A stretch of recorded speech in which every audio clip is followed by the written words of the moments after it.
අපිට මොකටද බම් වෙන මොටිවේෂන්? දවසක් යන්නකෝ තාත්තා වැඩ කරන තැනට. තාත්තා මාර දුකක් විඳින්නේ. අවු කාස්ට් එකේ වෙන මිනිස්සුන්ගෙන් බැනුම් ආගා මාර කට්ටක් ගන්න ජීවිතේ කොට යන්න.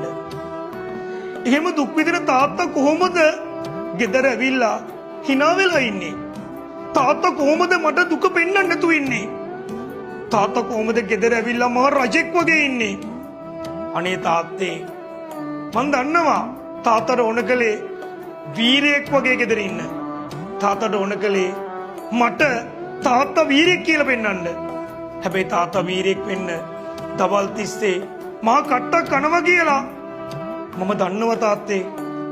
කොහොමද තාත්තේ ඔයා එහෙම ඉන්නේ? මට කියලා දෙන්නකෝ. මට සංගවා නැති බැරි කම් දරන්න නැති